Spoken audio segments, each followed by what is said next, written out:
Hello everyone, আসসালামু আলাইকুম। আজকে আমি বানাবো সরিষা ইলিশ রেসিপি। আমি খুব সহজ পদ্ধতিতে আজকে সরিষা ইলিশটি রান্না করব। খুব সহজে দারুণ স্বাদের এই সরিষা ইলিশটি রান্না করে নেওয়া যায়। খেতে কিন্তু খুবই মজার হয়। প্রথমে আমি এখানে 6 টুকরো মাছ নিয়েছি। মাছগুলোকে আমি ভালো করে ধুয়ে নিয়েছি সরিষা। আমি এখানে 3 চা চামচ সাদা সরিষা এবং 1 চা চামচ কালো সরিষা নিয়েছি। দিয়ে দিয়েছি একটা কাঁচা মরিচ এবং দিয়ে দিব অল্প একটু লবণ। এখন আমি লবণ এবং কাঁচামরিচ দিয়ে সরিষাটাকে ভালো করে বেটে নিব।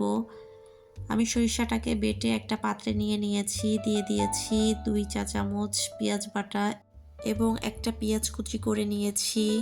দিয়ে দিব 1 চা চামচ হলুদের গুঁড়া, 1 চা চামচ মরিচের গুঁড়া, দিয়ে নিচ্ছি পরিমাণ মতন লবণ এবং দিয়ে দিচ্ছি আমি পরিমাণ মতন সরিষার তেল। এখন আমি সব মশলা হাত দিয়ে একটু ভালো করে মেখে নিব। আমি এখানে সরিষাটা বেটে নিয়েছি, আপনারা চাইলে ব্লেন্ডারও ব্লেন্ড করে নিতে পারেন। এখন আমি মশলার মধ্যে মাছগুলো দিয়ে মাছের গায়ে ভালো করে মশলাগুলো মেখে নিব।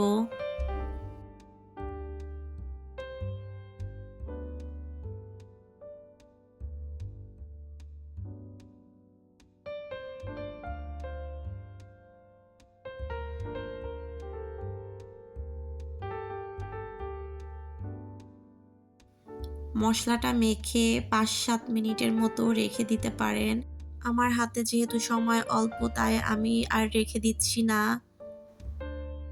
চুলায় একটা কড়াই বসিয়ে আমি এর মধ্যে মশলা মেখে রাখা মাছগুলো দিয়ে নিয়েছি এবং যে পাত্রে আমি মশলাটা মেখে নিয়েছিলাম ওই পাত্রটা ধুয়ে কিছুটা পরিমাণের পানি আমি এর মধ্যে দিয়ে দিয়েছি। আমি মাছটাকে একটা খুন্তির সাহায্যে সাবধানে উল্টিয়ে নিচ্ছি। এই কাজটা একটু সাবধানে করতে হবে যাতে মাছটা ভেঙে না যায়।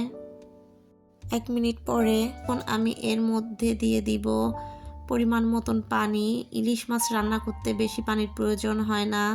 আমি ঢাকনা দিয়ে ঢেকে দিচ্ছি।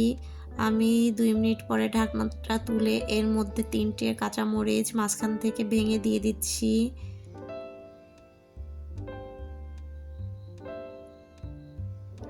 আমি আবার ঢাকনা দিয়ে ঢেকে 5 মিনিটের মতন রান্না করে নিয়েছি। এখন আমি একটা চামচের সাহায্যে মাছটা এক পাশ উল্টিয়ে দিব। এই কাজটা খুব সাবধানে করতে হবে যাতে করে মাছটা ভেঙে না যায়।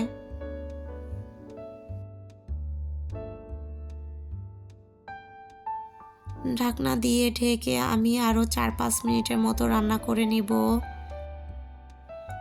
রেডি হয়ে গেল খুবই সহজে মজাদার সরিষা ইলিশ রেসিপি। আমার আজকের রেসিপিটি আপনাদের কাছে কেমন লেগেছে অবশ্যই কমেন্ট করে জানিয়ে যাবেন। যদি ভালো লেগে থাকে তাহলে একটি লাইক দিয়ে যাবেন। ভালো থাকবেন আপনারা সবাই। আল্লাহ হাফেজ।